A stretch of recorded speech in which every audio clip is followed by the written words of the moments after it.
Pelajaran pertama, belajar nahwu tanpa guru bersama Ustadz Didik Suyadi Hafidhullahu Ta'ala.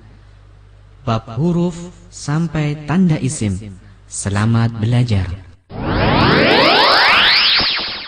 Innal hamdalillah nahmaduhu ta'ala wa nasta'inuhu wa nastaghfiruh wa na'udzu billahi min shururi anfusina wa sayyiati a'malina. May yahdihillahu fala mudilla lahu wa may yudlil fala hadiya lahu. Wa asyhadu an la ilaha illallah wahdahu la syarika lahu wa asyhadu anna Muhammadan abduhu wa rasuluh. Amma ba'd. Pendengar radio Muslim yang dirahmati oleh Allah Subhanahu wa taala, alhamdulillah, dengan nikmat dan karunia dari Allah Subhanahu wa taala semata kita dapat menikmati bulan suci Ramadan untuk beribadah kepada Allah Subhanahu wa taala.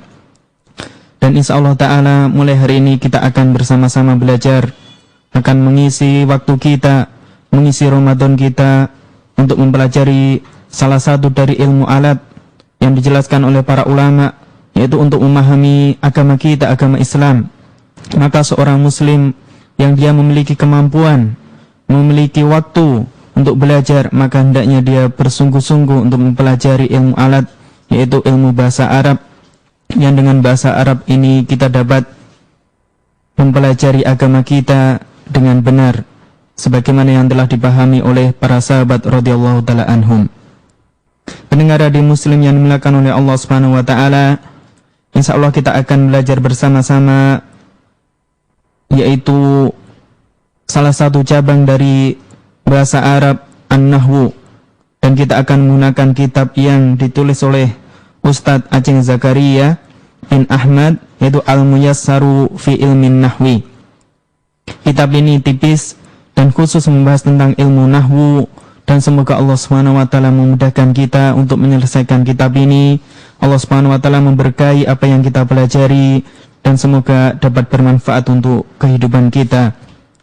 Pendengar radio Muslim yang dirahmati oleh Allah Subhanahu wa taala, sebelum kita masuk ke pembahasan tentang ilmu nahwu, terlebih dahulu para ulama mengingatkan bahwasanya pentingnya seorang itu mengetahui, mempelajari bahasa Arab. Bahkan kita tahu bahwasanya sahabat Umar bin Khattab radhiyallahu taala anhu, beliau pernah mengatakan, ta'allamu al-arabiyyah, belajarlah kalian bahasa Arab. Mengapa? Fa innaha min dinikum, karena bahasa Arab merupakan bagian dari agama kalian.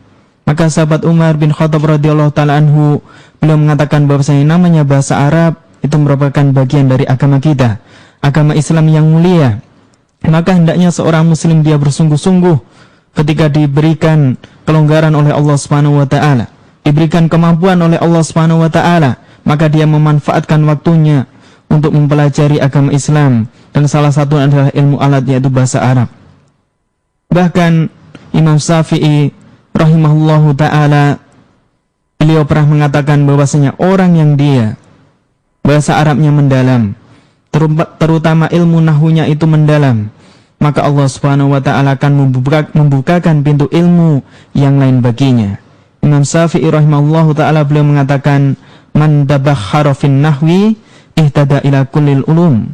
Barang siapa yang ilmu nahwunya itu tabakhkhar, mendalam, maka dia akan diberikan petunjuk oleh Allah Subhanahu wa taala kepada ilmu yang lainnya. Maka kita tahu bagaimana para ulama dulu, meskipun mereka bukan orang Arab, tetapi mengapa mereka menjadi ulama? Karena sejak kecil mereka dididik oleh orang tua mereka tentang bahasa Arab. Mereka mempelajari ilmu nahwu, dan dengan tersebut maka mereka akan mengetahui syariat agama Islam ini. Maka salah satu apakah buah seseorang ketika mempelajari ilmu nahwu? Maka para ulama mengatakan thamratu ilmin nahwi wa faidatuhu, yaitu buah mempelajari ilmu nahwu dan faedahnya yang paling penting adalah annahu miftahun li fahmis syariati, bahwasanya ilmu nahwu itu merupakan kunci untuk mempelajari, untuk memahami syariat kita. Maka seorang tidak mungkin dia akan memahami, akan mengetahui syariat Islam dengan sempurna kalau dia tidak mengetahui ilmu nahwu, tidak mengetahui bahasa Arab. Maka yang paling penting tujuan seseorang dia mempelajari bahasa Arab adalah untuk memahami syariat kita, untuk mempelajari agama Islam, bukan untuk yang lainnya. Maka ini tujuan utama, dan di sana ada tujuan yang lain. Sebagaimana dijelaskan oleh para ulama, tujuan yang lain, yaitu istilahnya far'iyah. Tujuan cabang dari belajar bahasa Arab adalah siyanatul lisan anil khata' fil kalam, yaitu menjaga lisan dari ketergelinciran ketika berkata. Maka ini tujuan yang lain. Tetapi tujuan utama seorang belajar bahasa Arab, seorang belajar nahwu adalah untuk mempelajari agama Islam. Maka pendengar radio Muslim yang dimuliakan oleh Allah Subhanahu wa taala, maka sungguh seorang yang diberikan waktu, diberikan kemampuan, diberikan akal pikiran, orangnya masih muda, maka hendaknya dia menggunakan waktunya untuk mempelajari sesuatu yang bermanfaat baginya. Sesuatu yang bermanfaat baginya. Ini diisyaratkan oleh Rasulullah sallallahu alaihi wasallam. Rasulullah sallallahu alaihi wasallam memerintahkan kepada kita untuk bersemangat untuk menggapai sesuatu yang bermanfaat bagi kita. Ihris alama yang fa'uk wasta'in billah wala ta'jas. Bersemangatlah engkau terhadap sesuatu yang bermanfaat untukmu. Wasta'in billah, dan mintalah pertolongan kepada Allah Subhanahu wa taala. Maka kita lihat bagaimana Rasulullah sallallahu alaihi wasallam menggabungkan antara akhdul asbab, yaitu mengambil sebab, dan isti'anah kepada Allah Subhanahu wa taala, dan meminta pertolongan kepada Allah Subhanahu wa taala. Makalah ini hakikat tawakal. Seorang bertawakal yaitu dia mengambil sebab, kemudian menyerahkan urusannya kepada Allah Subhanahu wa taala. Dia menggantungkan hatinya kepada Allah Subhanahu wa taala. Dan bahasa Arab ini sesuatu yang bermanfaat untuk kita semuanya. Bahasa Arab maka bermanfaat untuk kaum muslimin, supaya seorang itu dapat memahami agama Islam dengan benar. Pendengar radio Muslim yang dirahmati oleh Allah Subhanahu wa taala, insyaallah yang akan kita pelajari adalah ilmu nahwu, yaitu memakai kitab Al-Muyassaru fi Ilmin Nahwi yang dikarang oleh Ustaz Aceng Zakaria bin Ahmad. Para ulama menjelaskan apa yang dimaksud dengan ilmu nahwu atau apa yang dimaksud dengan nahwu. Maka nahwu secara bahasa artinya adalah al-qasdu. An-nahwu fi lughatil Arab bimakna al-qasd. Yaitu nahwu dalam bahasa Arab itu maknanya al-qasdu, yaitu maksud. Artinya adalah maksud. Sedangkan secara istilah dikatakan oleh para ulama yang namanya ilmu nahwu adalah ilmun bi usulin yu'rafu biha ahwalu awakhiril kalimi i'raban wa binaan. Ya, namanya ilmu nahwu adalah suatu ilmu yang mempelajari tentang usul, tentang kaidah-kaidah dasar-dasar yang yu'rafu biha, yang dengan usul-usul tadi akan diketahui apa? Ahwalu awakhiril kalimi, keadaan akhir suatu kata, suatu kalimat, suatu kata, i'raban wa binaan, baik dia itu katanya itu dapat berubah ataupun tetap. Nah, insyaallah akan dibahas apa itu i'rab, apa itu bina. Maka intinya seorang itu mempelajari ilmu nahwu itu hanya mengetahui keadaan akhir suatu kata. Kenapa ini penting? Maka salah satu yang dijelaskan oleh para ulama, pentingnya ilmu nahwu meskipun ini hanya mengetahui keadaan akhir kata. Harokat terakhir kata itu apa? Kenapa dibaca misalnya bismillahi, enggak bismillahu, bismillah? Kenapa demikian? Maka ini penting. Dan bahkan ini terkait dengan akidahnya kaum muslimin. Akidah yang telah ditanamkan Rasulullah SAW kepada para sahabatnya. Kita ketahui bersama bahasanya Allah Subhanahu wa taala itu mempunyai sifat kalam, dapat berbicara. Dan Al-Qur'an itu kalamullah. Al-Qur'an itu kalamullah. Ini merupakan akidah kita semuanya, akidahnya kaum muslimin. Al-Qur'an itu kalamullah dan bukan makhluk. Maka ada golongan yang dia tidak meyakini bahwasanya Allah itu dapat berbicara dengan makhluknya, karena beranggapan apabila Allah itu berbicara maka sesuai dengan makhluk, makhluk juga berbicara. Maka ini anggapan kaum Mu'tazilah. Maka mereka menyelewengkan, mentahrif ayat Allah Subhanahu wa taala, wa kallamallahu Musa takliman. Dan Allah Subhanahu wa taala berbicara kepada Musa takliman, benar-benar berbicara. Sungguh-sungguh Allah itu berbicara kepada Nabi Musa alaihissalam. Allah berfirman, wa kallamallahu Musa takliman. Maka lafaz jalalah Allahu harokatnya dhammah. Karena orang-orang Mu'tazilah tidak meyakini bahwasanya Allah itu mempunyai sifat kalam, maka mereka mentahrif, yaitu merubah lafaz Allahu yang harokatnya dhammah menjadi Allah yang harokatnya fathah. Maka ini merubah arti. Maka mereka merubah menjadi wa kallamallaha Musa takliman. Maka berubah artinya, dan sungguh Nabi Musa itu benar-benar berbicara kepada Allah. Yang pertama tadi, pelakunya yang berbicara itu Allah Subhanahu wa taala. Kalau dibaca wa kallamallahu Musa takliman, bahwasanya yang berbicara itu Allah Subhanahu wa taala berbicara kepada Nabi Musa. Kemudian orang-orang Mu'tazilah karena dia meyakini bahwasanya Allah itu tidak memiliki sifat kalam. Karena kalau Allah itu dapat berbicara, maka sebagaimana makhluk bisa berbicara, maka mereka merubah ayat Allah Subhanahu wa taala menjadi wa kallamallaha. Cuma dirubah harokat dari dhammah menjadi fathah. Wa kallamallaha Musa takliman. Maka ini akibatnya fatal sekali. Akibatnya fatal terkait dengan akidah kaum muslimin. Maka pendengar radio muslim yang dirahmati oleh Allah Subhanahu wa taala, maka ini menunjukkan pentingnya seseorang dia belajar ilmu nahwu meskipun hanya mengetahui, hanya mengenal, hanya mempelajari keadaan akhir suatu kata atau harokat terakhir suatu kata.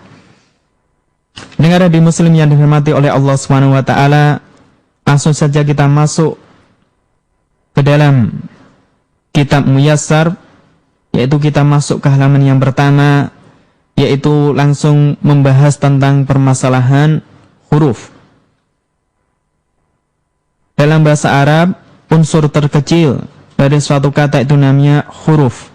Maka kita lihat halaman pertama, muallif, yaitu penulis Ustadz Aceng Zakaria belum mengatakan al-harfu, huruf. Apa yang dimaksud dengan al-harfu? Maka beliau menjelaskan al-harfu huwa ma yatarakkabu minhu al-kalimatu. Yang namanya huruf adalah sesuatu yang yatarakkabu minhu, tersusun darinya al-kalimatu, suatu kata. Pemudahnya huruf adalah sesuatu yang menyusun kata. Itu namanya huruf. Misalnya kata Muhammadun, maka ini tersusun dari huruf min, ha, mim, dal. Muhammadun. Maka ini mim, ha, mim sama dal, ini namanya huruf. Maka ini adalah unsur terkecil dari suatu kata. Maka kita lihat bagaimana penulis mengawali dengan huruf, itu susunannya bagus sekali. Mendengar radio muslim yang dirahmati oleh Allah Subhanahu wa taala, maka yang pertama al-harfu. Apa itu yang dimaksud dengan huruf? Yaitu huwa ma yatarakkabu minhu al-kalimatu. Yaitu sesuatu yang menyusun kata. Mithlu, contohnya ba, ya, ta, nun, ha, dan seterusnya. Semua huruf hijaiyah.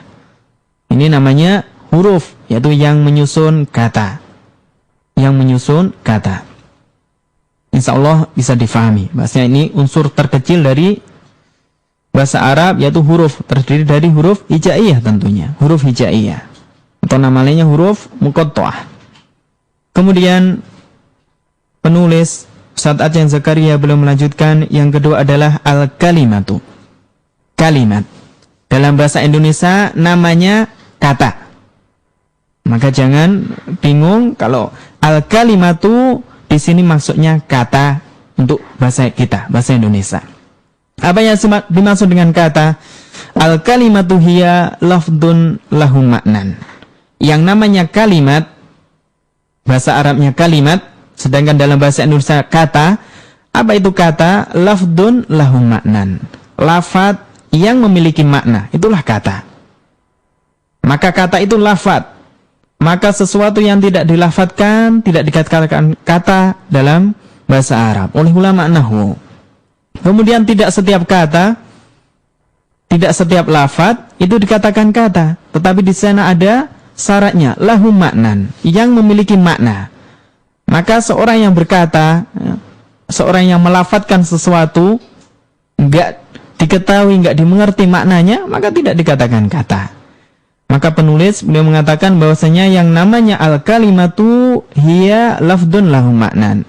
Yang namanya kata adalah lafaz yang memiliki makna. Mislu, contohnya madrasatun, sekolahan. daftarun, ya, buku tulis. Mirsamun, dari rosama, yaitu alat untuk menggambar. Yaktubu, artinya sedang menulis. Yakro'u, sedang membaca. Yajlisu, sedang duduk. Yadhabu, sedang pergi. Ala, di atas. Ala artinya di atas. Kemudian di sini dituliskan bi, nanti artinya dengan. An, dari min. Dari juga, nanti seolah akan dibahas tentang macam-macam huruf ini. Fi, di dalam ila artinya ke. Mudahnya demikian. Pendengar di Muslim yang dirahmati oleh Allah Subhanahu wa taala, maka penulis Ustaz Aceng Zakaria beliau memberikan contoh-contoh dari kata. Yang pertama madrasatun. Maka ini lafdun, dilafadzkan dan dia memiliki maknanya sekolahan. Madrasatun. Maka ini namanya al-kalimatu, yaitu kata. Daftarun, buku tulis. Maka ini ada dia lafadz dan ada maknanya. Mirsamun, alat untuk menggambar, dan seterusnya. Yaktubu, nanti dia termasuk fi'il, kata kerja. Insya Allah kita akan membahasnya. Kemudian ala, di atas, ini termasuk huruf. Nanti apa bedanya dengan huruf yang pertama? Insya Allah akan dijelaskan. Maka ini yaitu yang kedua, yaitu al-kalimatu. Maka kita ingat yang pertama tadi al-harfu. Apa itu huruf? Yaitu ma yatarakabu minhu al-kalimatu, sesuatu yang menyusun kata. Maka madrasatun ada berapa huruf? Contoh kata madrasatun ada berapa huruf? Maka kita katakan madrasatun ada 5 huruf, tersusun dari mim, dal, ro, sin sama tak marbutoh. Maka ini madrasatun. Kemudian yaktubu ada berapa huruf? Maka kita katakan yaktubu ini merupakan kata yang tersusun dari 4 huruf, yaitu ya, kaf, ta sama ba. Maka ini insyaallah bisa difahami. Yang pertama adalah al-harfu, yang kedua al-kalimatu. Pendengar di Muslim yang dirahmati oleh Allah Subhanahu wa taala, kemudian kita lanjutkan yang berikutnya, yaitu al-jumlatu al-mufidatu. Al-jumlatu al-mufidatu. Al-jumlah artinya dalam bahasa Indonesia kalimat. Al-mufidah yang berfaedah. Maka kalimat yang berfaedah, yang bisa difahami. Apa itu jumlah al-mufidah? Penulis beliau mengatakan al-jumlatu al-mufidatu hiya, jumlah mufidah adalah at-tarkibul ladzi yufidu faidatan tamatan wa tusamma aidun kalaman. Yang namanya jumlah mufidah adalah at-tarkib, susunan, alladzi yufidu faidatan tamatan, yang memiliki faedah yang sempurna. Jadi susunan dari kata-kata yang memiliki faedah sempurna. Ini namanya jumlah mufidah. Dalam bahasa Indonesia kalimat. Wa tusamma aidun, jumlah mufidah ini dinamakan juga oleh ulama nahwu kalam. Maka yang ketiga yang kita pelajari adalah jumlah mufidah atau kalam. Apa itu jumlah mufidah? At-tarkib alladzi yufidu faidatan tamatan.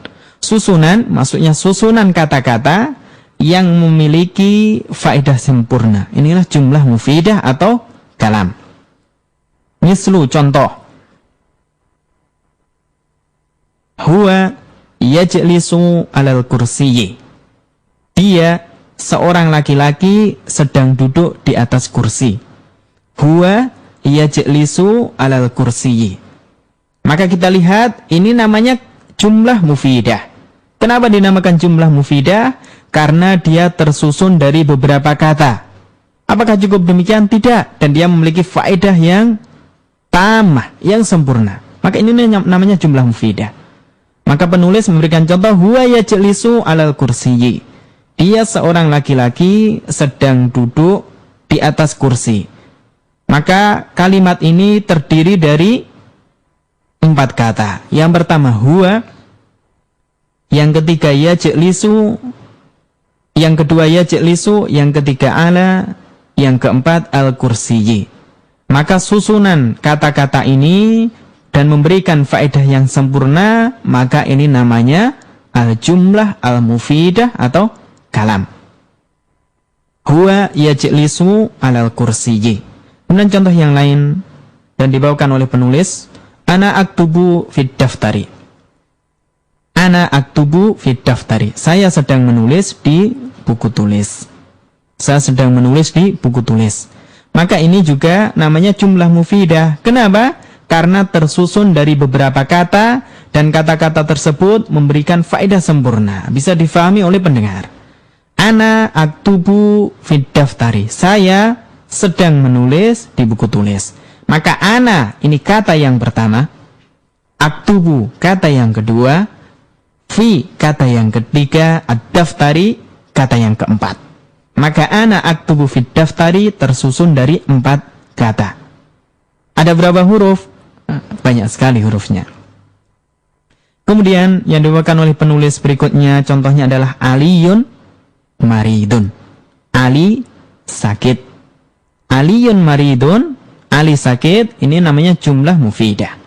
Bisa difahami? Ali sakit dan tersusun dari 2 kata. Yang pertama aliyun, yang kedua maridun. Contoh berikutnya Ahmadu ustadun. Ahmad adalah seorang ustad.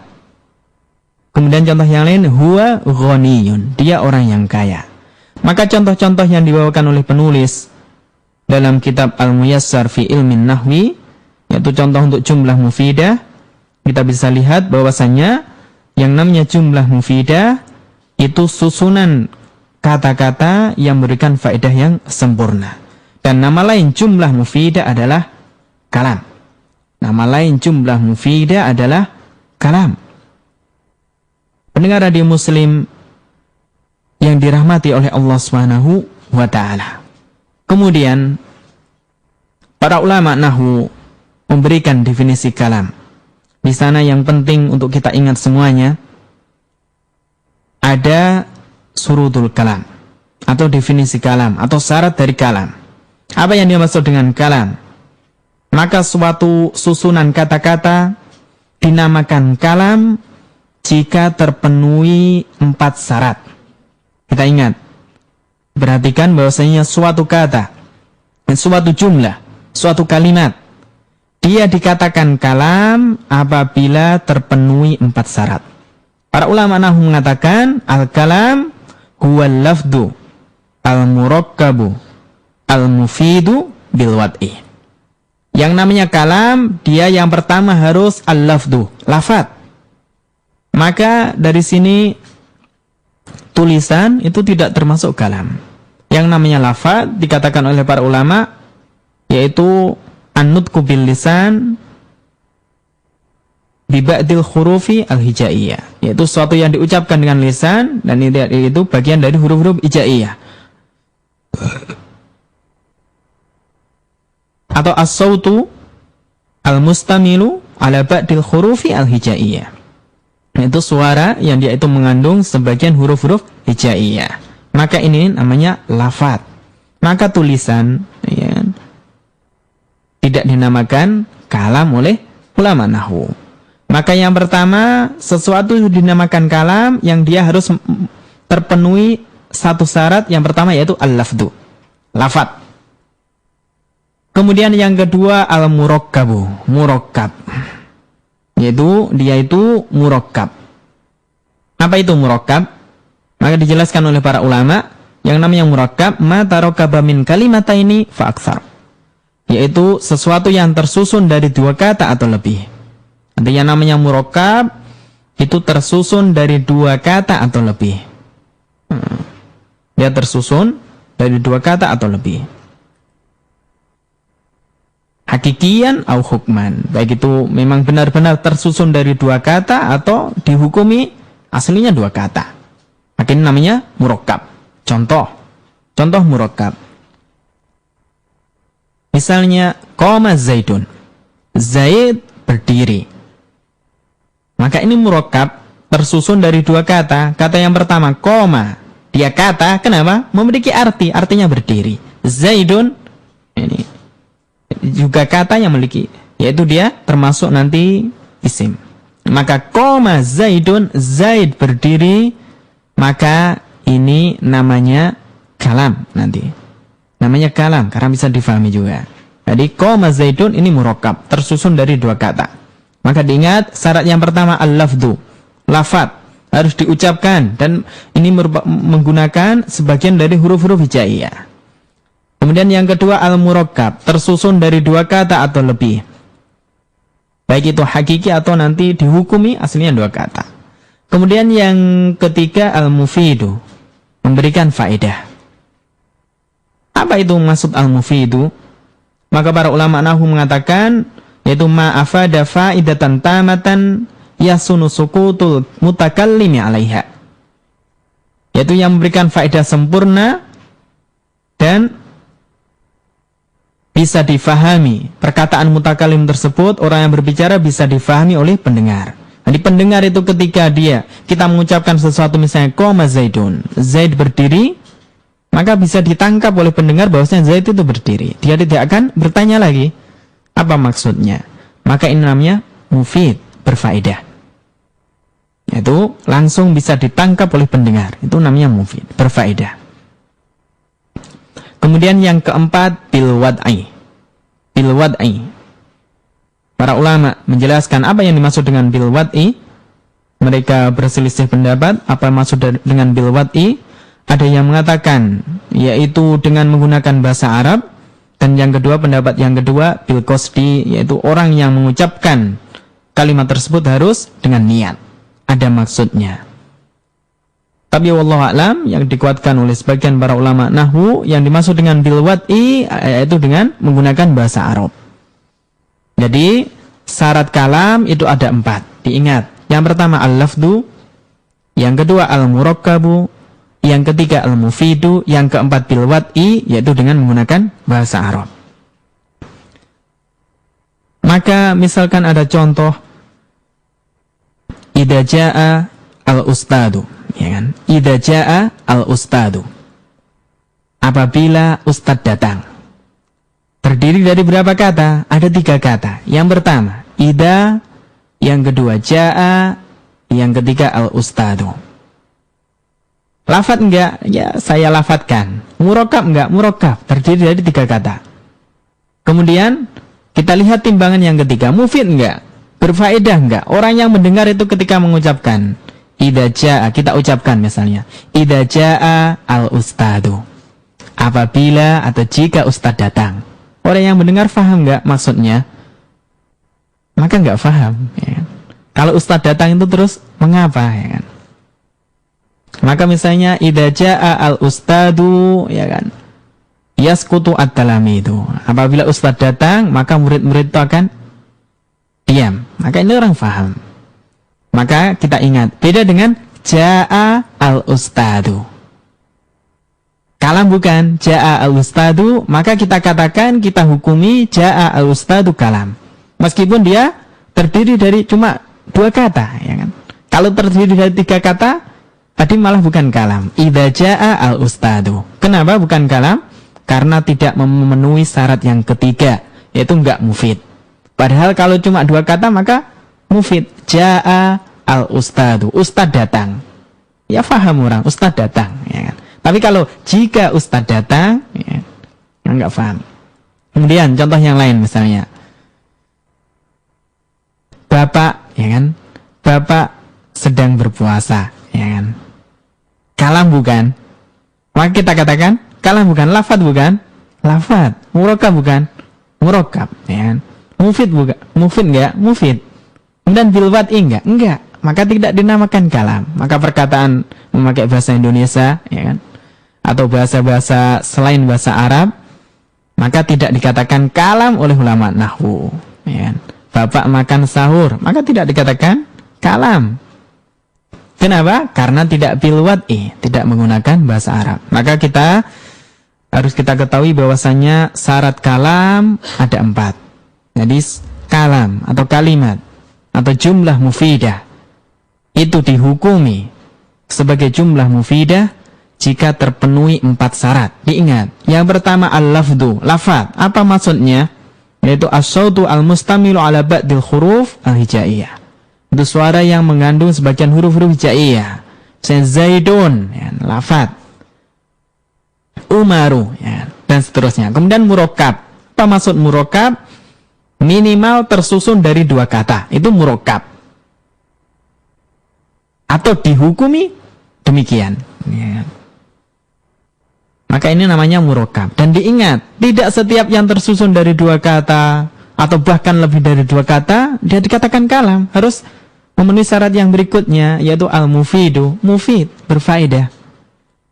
Kemudian tidak setiap kata kalimat itu memiliki faedah tersusun dari beberapa kata lebih dari 1, kemudian dilafadzkan dan dikatakan kalam oleh ulama nahwu jika tidak menggunakan bahasa Arab. Maka dia harus memenuhi syarat yang keempat, yaitu bil wad'i.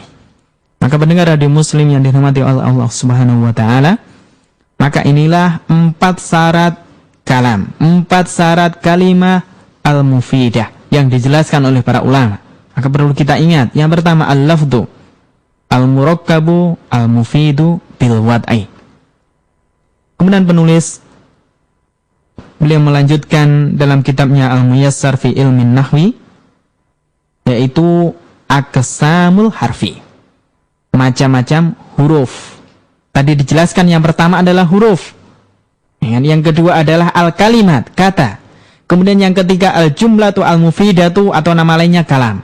Maka mulai dari unsur terkecil, yaitu huruf yang menyusun kata, kemudian kata yang menyusun kalimat, kemudian baru kalimat atau kalam.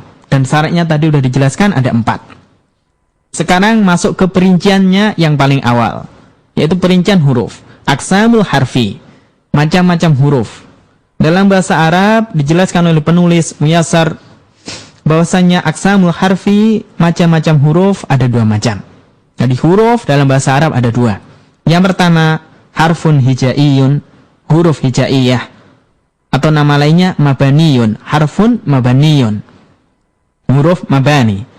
Yang kedua harfun ma'aniyun, huruf yang memiliki makna. Maka diingat, aqsamul harfi, macam-macam huruf ada 2. Yang pertama yaitu harfun hijaiyun atau mabaniyun, huruf hijaiyah. Apa itu huruf hijaiyah? Yaitu dia itu yang menyusun kata dan dia tidak memiliki makna. Maka kita tahu bersama bahasanya, dari sini kita ketahui al-harfu, definisi yang dijelaskan oleh penulis, yaitu ma yatarakabu minhu al-kalimatu, huruf yang mana? Harfun hijaiyun, bukan harfun ma'aniyun. Kenapa? Karena penulis nanti harfun ma'aniyun, nanti contohnya misalnya ala itu harfun ma'ani dan dia masuk ke dalam al-kalimah, ke dalam kata. Kenapa? Karena ala itu lafdun lahu maknan, lafadz yang memiliki makna. Maka dia harfun ma'ani ini nanti masuk ke dalam kata, bukan huruf sebagaimana yang dijelaskan oleh penulis yang di awal, yaitu definisi huruf ma yatarakabu minhu al-kalimatu. Contoh huruf hijaiyah, contohnya ya kan, itu lihat alif ba ta fa dan seterusnya. Semua huruf hijaiyah. Maka dia yang menyusun kata dan tidak memiliki makna. Huruf hijaiyah itu tidak memiliki makna. Tidak memiliki makna. Kemudian contoh huruf ma'ani di sini oleh penulis disebutkan wa, artinya dan. Meskipun satu huruf dia memiliki makna, maka wa di sini termasuk apa? Termasuk al-kalimah, termasuk kata. Kenapa? Lafdun lahu maknan. Ya lafadz yang memiliki makna. Beda dengan waw yang dia misalnya huruf hijaiyah. Kemudian au artinya atau. Thumma kemudian min dari. Maka ini contoh-contoh yang dibawakan oleh penulis huruf atau harfun ma'aniyun. Maka diingat harfun ya, aqsamul harfi, macam-macam huruf dalam bahasa Arab ada 2. Yang pertama harfun hijaiyun atau nama lainnya harfun mabaniyun, yaitu huruf yang tidak memiliki makna, atau ini yang dijelaskan oleh penulis di definisi awal ma yatarakabu minhu al-kalimatu. Yang kedua harfun ma'aniyun, dan harfun ma'aniyun ini masuk ke dalam al-kalimah. masuk ke dalam kata. Pendengar radio Muslim yang dirahmati oleh Allah Subhanahu wa taala. Kemudian kita masuk ke halaman yang kedua dari kitab Al-Muyassar fi Ilmin Nahwi. Kita masuk ke dalam perincian al-kalimah. Jadi penulis mengatakan anwa'ul kalimati. Jenis-jenis kata. Jadi kalimat kalau dalam bahasa Indonesia artinya kata. Anwa'ul kalimati, jenis-jenis kata. Maka para ulama nahwu mereka meneliti, istiqra' wa tatabbu' mereka meneliti, yaitu dari Al-Quran, dari sunnah Nabi, dari syair-syair Arab, bahwasanya kata dalam bahasa Arab itu tidak mungkin lepas dari 3 hal atau 3 macam. Yang pertama ismun, yang kedua fi'lun, yang ketiga harfun. Maka apa dalilnya bahwasanya anwa'ul kalimah, macam-macam kata itu ada 3? Maka kita katakan ini penelitian para ulama ahli bahasa. Para ulama nahwu, para ulama bahasa, mereka meneliti bahwasanya dalam bahasa Arab tidak mungkin kata itu lepas dari 3 hal ini. Kalau enggak isim, fi'il, ya huruf. Maka demikian. Demikian juga para ulama ketika membagi tauhid ada 3. Ada tauhid rububiyah, tauhid uluhiyah, dan tauhid asma wa sifat. Apa dalilnya? Maka para ulama meneliti tauhid itu tidak mungkin lepas dari 3 hal ini. Kalau itu berkaitan dengan perbuatan Allah Subhanahu wa taala yang merupakan kekhususan Allah Subhanahu wa taala, itu tauhid rububiyah. Kalau itu berkaitan dengan perbuatan hamba, yaitu untuk mengabdi, beribadah kepada Allah Subhanahu wa taala, maka itu tauhid uluhiyah. Kalau itu berkaitan dengan nama-nama dan sifat Allah Subhanahu wa taala, maka itu namanya tauhid asma wa sifat. Demikian juga, maka dalilnya adalah istiqra' wa tatabbu'. Para ulama meneliti, maka tidak mungkin lepas dari 3 hal ini. Maka kita katakan anwa'ul kalimah, macam-macam kata dalam bahasa Arab ada 3. Yang pertama ismun, isim, atau dalam bahasa Indonesia kata benda. Kata benda. Meskipun tidak mewakili maknanya secara sempurna, isim. Ya kan? Kemudian fi'lun, kata kerja. Harfun, huruf. Harfun yang mana ini? Harfun yang anwa'ul kalimah. Dari 2 huruf tadi, maka kita katakan karena yang namanya al-kalimah itu lafdun lahu maknan, yaitu lafaz yang memiliki makna, maka harfun di sini adalah harfun ma'niyun. Jadi harfun yang dijelaskan di sini oleh penulis adalah harfun ma'niyun, bukan harfun hijaiyun. Karena huruf hijaiyah itu bukan termasuk kata, dia yang menyusun kata. Maka kita lihat, kita fahami, kita hafalkan bahwasanya yang namanya kata al-kalimah atau kata dalam bahasa Arab itu ada 3. Ismun, fi'lun, wa harfun. Isim, fi'il, dan huruf. Kita bahas yang pertama, perincian. Maka bagaimana bagusnya penulis yaitu pertama mulai dari yang global, ya kan, kemudian dirinci. Sekarang kita rinci yang pertama, al-ismu, isim atau kata benda. Apa yang dimaksud dengan isim? Penulis belum mengatakan al-ismu huwa, isim dia itu adalah kalimatun dallat ala maknan walam tuktaron bizamanin. Yang namanya isim adalah kalimatun, yaitu kata. Kata, maka lepas dari ini huruf mabani. Itu kalimatun, dia kata dallat ala maknan, yang menunjukkan atas suatu makna. Ini yang pertama. Isim adalah kata yang menunjukkan atas suatu makna, yaitu kalimatun dallat ala maknan. Yang kedua, yang penting untuk kita ingat, walam tuktaron bizamanin. Dan isim itu tidak terkait dengan zaman, dengan waktu tertentu. Nanti beda dengan huruf, beda dengan fi'il, beda dengan fi'il. Maka yang namanya isim adalah kalimatun dallat ala maknan walam tuktaron bizamanin, yaitu kata yang dia menunjukkan atas suatu makna dan tidak terkait dengan waktu tertentu. Ini namanya isim. atau kata benda. Contoh, Muhammadun, Muhammad. Muhammad dia kata memiliki makna.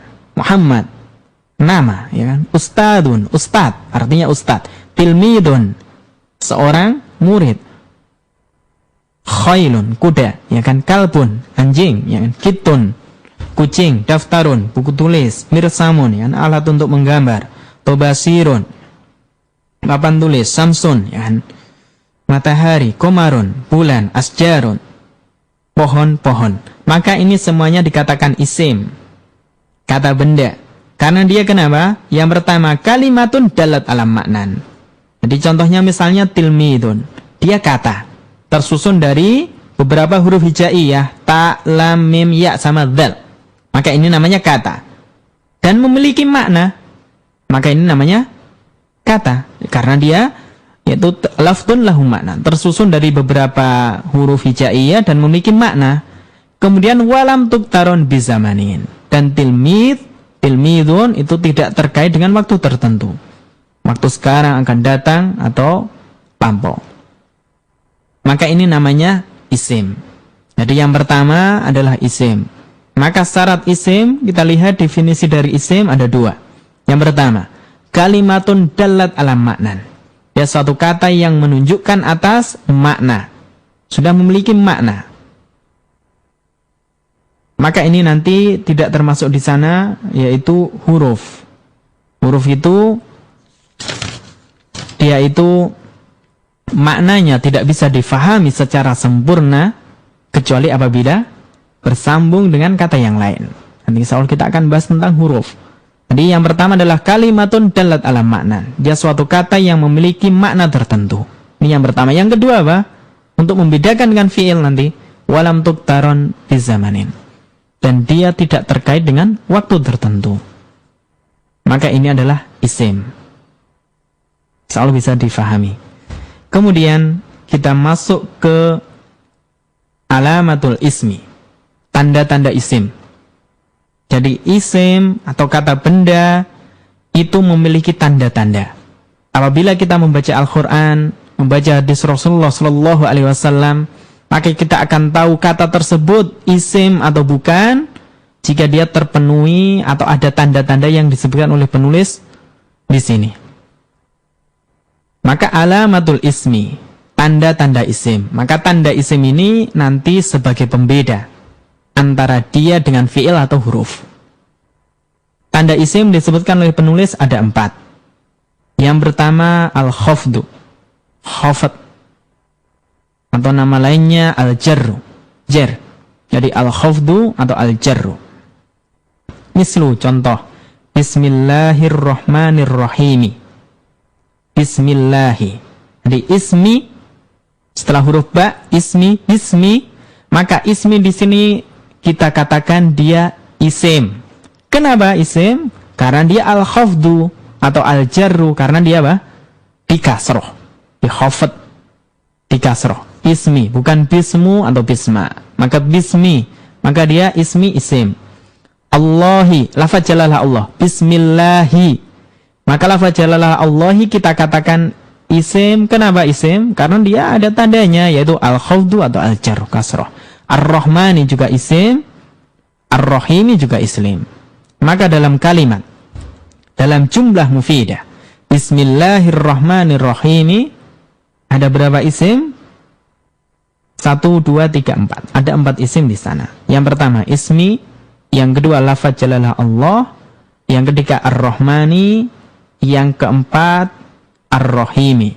Semua tandanya apa? Al-khafdu atau al-jarru di kasrah. Contoh yang lain, Maliki Yaumiddin, itu yang menguasai hari kemudian, hari pembalasan. Maka Maliki Yaumiddin, Maliki kata. Ini kan Maliki di sini kata karena memiliki makna. Dan dia al-khafdu di kasroh. Ya kan? Maka dia isim. Karena isim itu salah satu tandanya adalah al-khafdu. Yaumi juga isim. Ad-dini juga isim. Maka Maliki Yaumiddin, tiga-tiganya isim. Jadi Maliki Yaumiddin ini adalah kalam atau jumlah mufidah yang terdiri dari 3 kata dan semua katanya isim. Semua katanya isim. Yang kedua, tanda yang kedua yang dijelaskan oleh penulis adalah at-tanwinu. Tanwin. Jadi at-tanwinu, tanwin. Tanwin itu aslinya nun sukun, ya. At-tanwinu, tanwin. Tetapi tidak ditulis ketika kita menulisnya. Kemudian diganti dengan dhammatain atau fathatain atau kasratain. Contoh, rajulun, seorang laki-laki. Rajulun.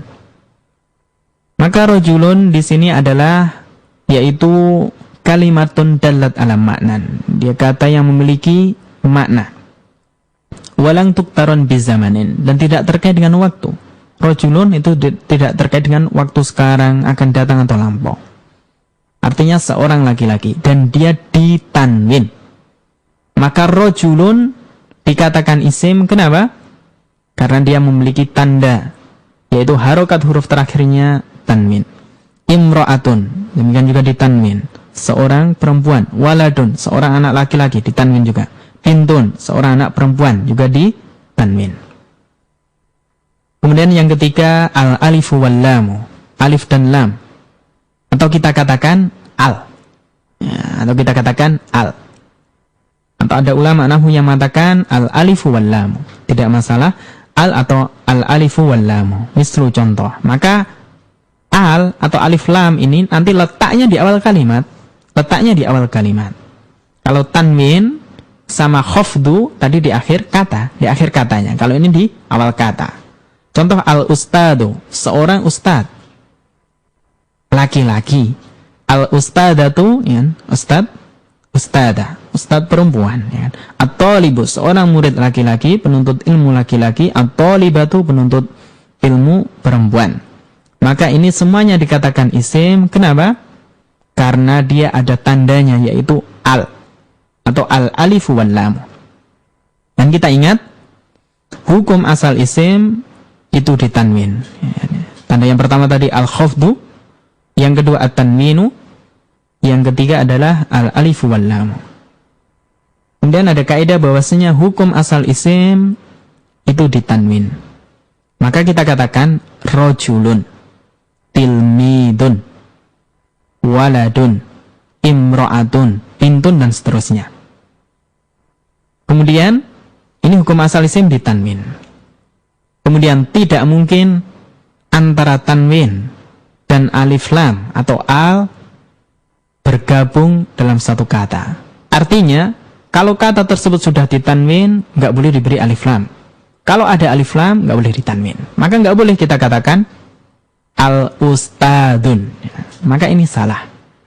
Boleh kita memilih ustadun atau al-ustadu.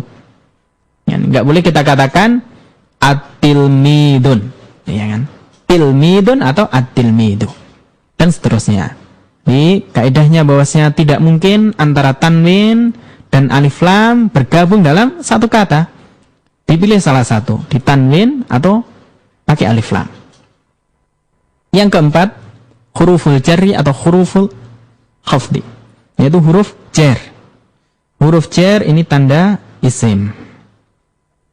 Huruf jar di sini disebutkan oleh penulis ada beberapa, ada banyak, sekitar 9. Yang pertama min. Contohnya minallahi. Min artinya dari Allah Subhanahu wa taala. Kemudian fi artinya di dalam, fil baiti, di dalam rumah.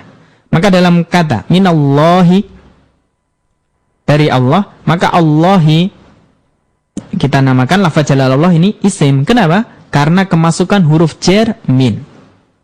Berarti dalam kalimat minallahi ada berapa tanda isim? Di sana ada berapa tanda isim? Maka kita katakan tidak hanya ada satu tanda huruf jar, tapi ada berapa? Ada 3. Yang pertama min, yang kedua al atau alif lam, yang ketiga al khafdu, kasroh atau al jarru. Fil baiti, di dalam rumah. Maka al baiti dikatakan isim karena dia pertama ada huruf jar fi. Yang kedua, al-baiti itu ada alif lam. Yang ketiga dia al-khafd. Al-khafdu di kasroh. Kemudian ila artinya ke, ilal masjidi, ke masjid. Sama, ila ini artinya ke. Ilal masjidi, al-masjidi dibaca masjidi karena kemasukan huruf jar ila. Dan al-masjidi dikatakan isim, ada beberapa tanda, yaitu yang pertama kemasukan huruf jar ila, yang kedua ada alif lam, yang ketiga di kasroh. Kemudian ala artinya di atas, alal kursi, di atas kursi. Maka bacanya alal kursi. Maka nanti kaidahnya bahwasanya suatu kata atau isim apabila dia kemasukan huruf jar, maka dia di khafd atau dijerkan. Dan salah satu tanda jar, salah satu tanda khafd adalah kasroh.